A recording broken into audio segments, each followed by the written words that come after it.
ಕಳೆದು ಕೊಂದ ಶಿವನು ದುಃಖದಿಂದ ವಿರಾಗಿಯಾಗಿ ಮಹಾಧ್ಯಾನದಿ ಕುಳಿತನು. ನೀಚದಾನವತಾರಕಾಸುರ ಅಮರನಾಗುವ ಬಯಕೆಯಿಂದ ಬ್ರಹ್ಮದೇವನ ಒಲಿಸಲೆಂದು ಘೋರ ತಪಸ್ಸನ್ನು ಗೈದನು. ಅವನ ತಪಸ್ಸನ್ನು ಮೆಚ್ಚಿದ ವಿಧಿ ವನವ ಬೇಡೆಂದು ಕೇಳಿದಾಗ ಶಿವನ ಮಗನ ಹೊರತು ತನಗೆ ಮೃತ್ಯು ಬರದಿರಲೆಂದನು. ಶಿವನ ಮಗನ ಹೊರತು ತನಗೆ ಮೃತ್ಯು ಬರದಿರಲೆಂದನು. ವರವ ಪಡೆದ ತಾರಕಾಸುರ ಸೊಕ್ಕಿನಿಂದ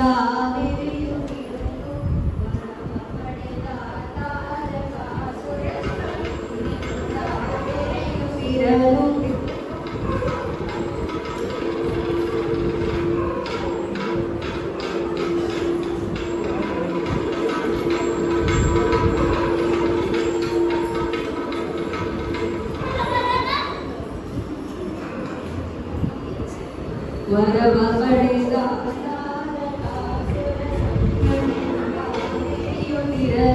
ಸ್ವರ್ಗ ತನಗೆ ಬೇಕು ಎಂದು ಸುರರ ಬೆನ್ನಟ್ಟಿ ಹೋದನು. ಹೆದರಿ ಬೆದರಿ ಸುರರು ಓಡಿ ಹರಿಗೆ ತಮ್ಮ ಮೊರೆಯ ನೀಡಲು. ಹೆದರಿ ಬೆದರಿ ಸುರರು ಓಡಿ ಹರಿಗೆ ತಮ್ಮ ಮೊರೆಯ ನೀಡಲು. ರಕ್ಷಿಸೆಮ್ಮ ದೇವ ನಿನಗೆ ಶರಣು ಎಂದರು. ರಕ್ಷಿಸೆಮ್ಮ ದೇವ ನಿನಗೆ ಶರಣು ಎಂದರು. ಸುರರ ಮೊರೆಗೆ ಒಲಿದ ಹರಿಯು ಅಭಯ ಹಸ್ತವ ನೀಡಿ ಅವರಿಗೆ ನಿಮ್ಮ ಕಷ್ಟವ ದೂರ ಮಾಡಲು ಉಪಾಯ ಇದೆ ಎಂದು ಹೇಳಿದ. ನಿಮ್ಮ ಕಷ್ಟವ ದೂರ ಮಾಡಲು ಉಪಾಯ ಇದೆ ಎಂದು ಹೇಳಿದ. ಕಾಮದೇವನು ಪುಷ್ಪ ಬಾಣದಿ ಶಿವನ ಧ್ಯಾನವ ಕೆಡಿಸಲೆಂದು ಶಿವನು ಪುನಃ ಸಂಸಾರಿಯಾಗಿ ಪುತ್ರನೊಬ್ಬನು ಜನಿಸಲಿ. ಕಾಮದೇವನು ಪುಷ್ಪ ಬಾಣದಿ ಶಿವನ ಧ್ಯಾನವ ಕೆಡಿಸಲೆಂದು ಶಿವನು ಪುನಃ ಸಂಸಾರಿಯಾಗಿ ಪುತ್ರನೊಬ್ಬನು ಜನಿಸಲಿ. ಶಿವನು ಪುನಃ ಸಂಸಾರಿಯಾಗಿ ಪುತ್ರನೊಬ್ಬನು ಜನಿಸಲಿ. ಸುರರು ಸಂತಸದಿ ಓಡಿ ಬಂದು ಕಾಮದೇವನ ಕೇಳಿದಾಗ ರತಿಯು ಪತಿಯು ಭೀತಿಯಿಂದ ಅದಕ್ಕೆ ಸಮ್ಮತಿ ಕೊಟ್ಟನು. ರತಿಯ ಪತಿಯು ಭೀತಿಯಿಂದ ಅದಕ್ಕೆ ಸಮ್ಮತಿ ಕೊಟ್ಟನು. ದಕ್ಷ ಯಜ್ಞದಿ ಪ್ರಾಣ ತೊರೆದ ಸತಿಯು ಪುನಃ ರತಿಯ ಪತಿಯು ಭೀತಿಯಿಂದ ಅದಕ್ಕೆ ಸಮ್ಮತಿ ಕೊಟ್ಟನು. ಅದಕ್ಕೆ ಸಮ್ಮತಿ ಕೊಟ್ಟನು. ದಕ್ಷ ಯಜ್ಞದಿ ಪ್ರಾಣ ತೊರೆದ ಸತಿಯು ಪುನಃ ಜನ್ಮ ಪಡೆದು ಪರ್ವತರಾಜನ ಪುತ್ರಿಯಾಗಿ ಪಾರ್ವತಿ ಜನ್ಮ ತಳೆದಳು. ಹರನೆ ತನಗೆ ಪತಿಯಾಗಲೆಂದು ಕಠಿಣ ತಪಸ್ಸನ್ನು ಗೈದುಕೊಂಡು ಹಣ್ಣೆಲೆಗಳನ್ನು ತಿನ್ನದೆ ತಾನು ಅವಳೆ ಹೆಸರನ್ನು ಪಡೆದಳು. ಹಣ್ಣೆಲೆಗಳನ್ನು ತಿನ್ನದೆ ತಾನು ಅವಳೆ ಹೆಸರನ್ನು ಪಡೆದಳು. ಕಾಮದೇವನ ಪುಷ್ಪ ಬಾಣವು ಶಿವನ ಮೇಲೆ ಎರಗಿದಾಗ ಕಾಮದೇವನ ಪುಷ್ಪ ಬಾಣವು ಶಿವನ ಮೇಲೆ ಎರಗಿದಾಗ ಕಾಮದೇವನ ಪುಷ್ಪ ಬಾಣವು ಶಿವನ ಮೇಲೆ ಎರಗಿದಾಗ ಧ್ಯಾನ ಭಂಗವಾಗಿ ಶಿವನು ತನ್ನ ಕಣ್ಣನ್ನು ತೆರೆದನು. ಧ್ಯಾನ ಭಂಗವಾಗಿ ಶಿವನು ತನ್ನ ಕಣ್ಣನ್ನು ತೆರೆದನು. ಬೆದರಿ ನಿಂತ ಕಾಮದೇವನ ಕಂಡು ಶಿವನು ಕೆರಳಿದಾಗ ಮೂರನೇ ಕಣ್ಣು ತೆರೆದು ನೋಡಲು ಭಸ್ಮವಾದನು ಮನ್ಮಥ. ಮೂರನೇ ಕಣ್ಣು ತೆರೆದು ನೋಡಲು ಭಸ್ಮವಾದನು ಮನ್ಮಥ. ಭಸ್ಮವಾದನು ಮನ್ಮಥ. ಭಸ್ಮವಾದನು ಮನ್ಮಥ. ಶಿವನೇ ಪತಿಯು ಆಗಲೆಂದು ತಪವಗೈವ ಪಾರ್ವತಿ ಬಳಿಗೆ ಪರೀಕ್ಷೆಗೈಯಲು ಸಪ್ತ ಋಷಿಗಳನ್ನು ಮಹಾದೇವನು ಕಳಿಸಿದ.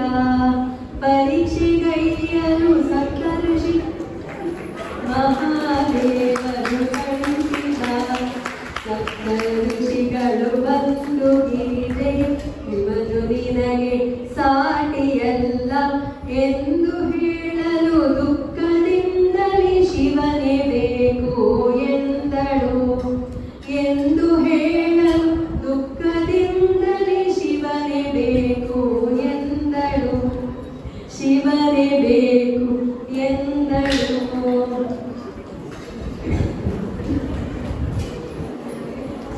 ಕೊನೆಗೆ ಶಿವನೇ ವೃದ್ಧ ರೂಪದಿ ಬಂದು ಅವಳ ಪರೀಕ್ಷೆಗೈಯಲು ಕೊನೆಗೆ ಶಿವನೇ ವೃದ್ಧ ರೂಪದಿ ಬಂದು ಅವಳ ಪರೀಕ್ಷೆಗೈಯಲು ಕೊನೆಗೆ ಶಿವನೇ ವೃದ್ಧ ರೂಪದಿ ಬಂದು ಅವಳ ಪರೀಕ್ಷೆಗೈಯಲು ಅವನ ಹೃದಯವ ಗೆದ್ದಳವಳು ವಿವಾಹ ನಿಶ್ಚಯವಾಯಿತು ಅವನ ಹೃದಯವ ಗೆದ್ದಳವಳು ವಿವಾಹ ನಿಶ್ಚಯವಾಯಿತು ವಿವಾಹ ನಿಶ್ಚಯವಾಯಿತು ವರನು ಶಿವನು ವಧು ಪಾರ್ವತಿ ಮದುವೆ ದಿಬ್ಬಣ ಹೊರಡುವಾಗ ವರನು ಶಿವನು ವಧು ಪಾರ್ವತಿ ಮದುವೆ ದಿಬ್ಬಣ ಹೊರಡುವಾಗ ನಾವು ನೀವು ಆನಂದಿಸೋಣ ಇವರ ದಿಬ್ಬಣದ ವೈಭವ ನಾವು ನೀವು ಆನಂದಿಸೋಣ ಇವರ ದಿಬ್ಬಣದ ವೈಭವ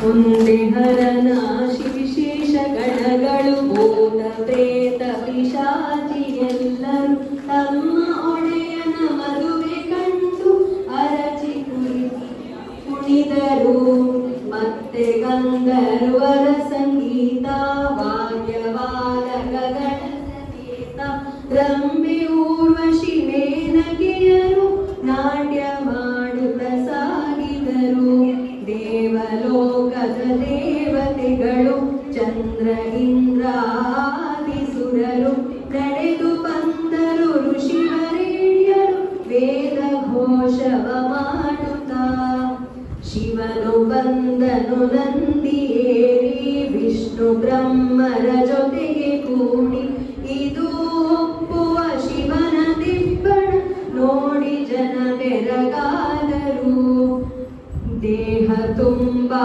ಸರ್ಪ ಧರಿಸಿದ ನಾಗಭೂಷಣ ಶಿವನ ಕಂಡು ಮತಿಯ ತಪ್ಪಿ ಕೆಳಗೆ ಬಿದ್ದಳು ಮೇಲೆ ಪಾರ್ವತಿಯ ಜನನಿಯು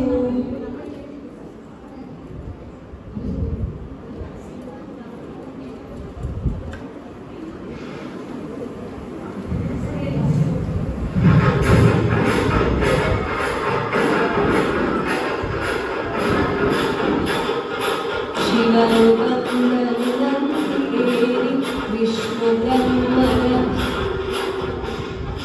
ಜೊತೆಗೆ ಕೂಡಿ ಇದು ಒಪ್ಪುವ ಶಿವನ ದಿಬ್ಬಣ ನೋಡಿ ಜನ ಬೆರಗಾದರು ಇದು ಒಪ್ಪುವ ಶಿವನ ದಿಬ್ಬಣ ನೋಡಿ ಜನ ಬೆರಗಾದರು ದೇಹ ತುಂಬಾ ಸರ್ಪ ಧರಿಸಿದ ನಾಗಭೂಷ ಶಿವನ ಕಂಡು ಮತಿಯ ತಪ್ಪಿ ಕೆಳಗೆ ಬಿದ್ದಳು ಮೇಲೆ ಪಾರ್ವತಿಯ ಜನನಿಯು ಮತಿಯ ತಪ್ಪಿ ಕೆಳಗೆ ಬಿದ್ದಳು ಮೇಲೆ ಪಾರ್ವತಿಯ ಜನನಿಯು ಮೆಲ್ಲ ಮೆಲ್ಲನೆ ಶಿವನ ಬಳಿಗೆ ಬಂದು ಗಿರಿಜೆ ಬೇಡಿಕೊಂಡು ಸರ್ಪರಾಶಿಯ ಬದಿಗೆ ಇರಿಸಿ ಬನ್ನಿ ಸುಂದರವರನಾಗಿ ಸರ್ಪರಾಶಿಯ ಬದಿಗೆ ಇರಿಸಿ ಬನ್ನಿ ಸುಂದರವರನಾಗಿ ನಗುತ ನಗುತ ಶಿವನು ಆಗ ಸರ್ಪಗಳನ್ನು ತೆಗೆದು ಇಡಲು ವಿಷ್ಣು ದೇವನು ಪೇಟಾಭರಣ ತೊಡಿಸಿ ಅವನ ಸಿಂಗರಿಸಿದ ವಿಷ್ಣು ದೇವನು ಪೇಟಾಭರಣ ತೊಡಿಸಿ ಅವನ ಸಿಂಗರಿಸಿದ ತೊಡಿಸಿ ಅವನ ಸಿಂಗರಿಸಿದ ಆನಂದಿಸೋಣ ನಾವೆಲ್ಲ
ಕುಮಾರ ಕಾರ್ತಿಕೇಯನು ಜನಿಸಿದನು.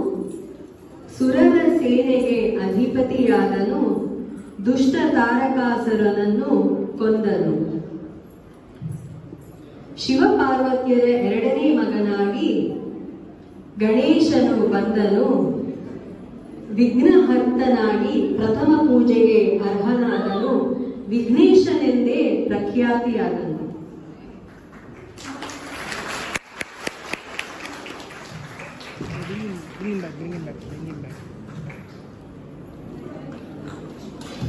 ಬೆಳಗಿರಾರತಿ ವಿಲಸಿತಾಂಗಗೆ ಹೊಳೆವ ನೆಳೆನ ಬಲದೆ ಹೊಳೆವ ಪಾಲಾಕ್ಷಗೆ ಈಶ್ವರೇಶಗೆ ಕೇಶನಾಶಗೆ ಕೇಶವೇಶ ಕೈಲಾಸವಾಸ ಪಾರ್ವತೀಶಗೆ ಇಂದುಧರನಿಗೆ ಕಂದು ಕೊರಳಗೆ ಕಂದ ಜನಕನಾಗಿ ಮೆರೆವ ಸುಂದರಾಂಗಗೆ ಬೆಳಗಿರಾರತಿ ವಿಲಸಿತಾಂಗಗೆ ಹೊಳೆವ ನಳಿನ ದಳದೆ ಹೊಳೆವ ಪಾಲಾಕ್ಷಗೆ ಹೊಳೆವ ನಳನೆ ದಳದೆ ಹೊಳೆವ ಪಾಲಾಕ್ಷಗೆ ಪಾಲಾಕ್ಷಗೆ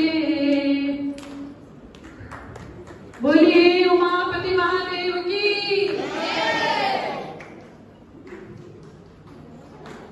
हर हर महादेव।